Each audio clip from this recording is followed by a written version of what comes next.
We're here with Tim Berry from Sigma UK. He's the marketing manager, and we're talking about the new Sigma I-series lenses, which have been designed specifically for mirrorless cameras.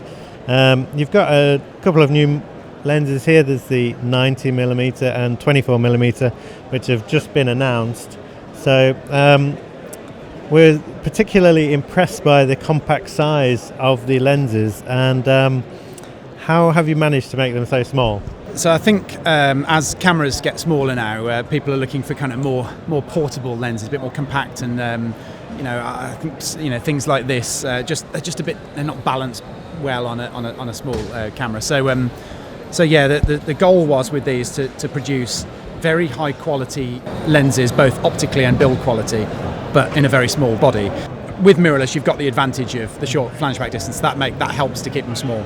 But the other thing is that the Sigma engineers have focused very heavily on correcting for optical issues that you can't correct for afterwards in post-processing. So for example, chromatic aberration, soft corners, you can't fix those. Once they're baked into the image, that's it.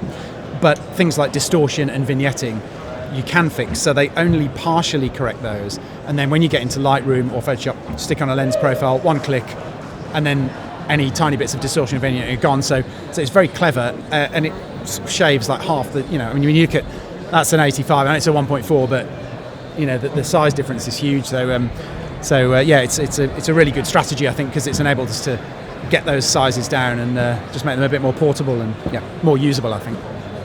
And they're quite bright lenses. You've got the 24mm and F2, and yet it's still very compact. I would have thought it would need to have had a bigger entry point, a bigger optical lens in there.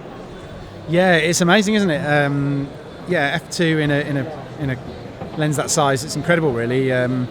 We've got two 24s actually. There's one's 3.5 and one's F2. So I guess the idea is that if you really need super small and light, you'd go with that. If you need the slightly faster lens, you'd go with that. But they're both in the I series, and both very sharp. And this one, this only came out a week and a half ago, something like that. So it's a super new lens, and it's reviewing extremely well. So people are saying it's the best 24 on the market for E-mount in terms of optical quality. So really high performer. It's got the aperture ring built in, which is really nice. And it's all metal, including the lens hood. That's metal as well.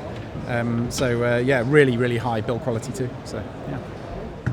And are they weather sealed lenses? No, they're not fully weather sealed. Our sports line is weather sealed. These are kind of weather resistant, so they can take a few drops. But if you were out in like driving rain for a long period, then these probably wouldn't be suitable. But I think the front elements have got sort of an oil and water resistant coating on, so that helps. So what's the price and availability of the 24mm and 90mm lens? Yeah, so the price is actually identical for both. They're both 549 quid, and the availability, I think, is the 24th of September, so immediately after the show, pretty much, they'll be available, yeah. And the nice thing about this is you've got a range of lenses now, and they're all sort of compact, designed for mirrorless cameras. So even if you're buying a full-frame mirrorless camera, you can build a compact system. Is that sort of why you've released these lenses? Yeah, I think so. They're available for E-mount and L-mount at the moment, because those are the only two mirrorless full-frame mounts that we make lenses for. But I think that's the goal, that people have a smartphone in their pocket and they, faced with picking up a DSLR with a massive lens on it against a smartphone, you might be thinking, I'll just leave it home today and just take my smartphone out with me. So I think the idea is to sort of encourage people to take their full camera kit out with them, because it's, on just day-to-day shoots, because it's, light enough to just pop in a bag and take and not be weighed down. And I think they achieve that. Like the 45 is a great example. It's absolutely tiny. I think it only weighs 250 grams or something, so it's super, super small. So it's kind of not a hassle to take out, which is great.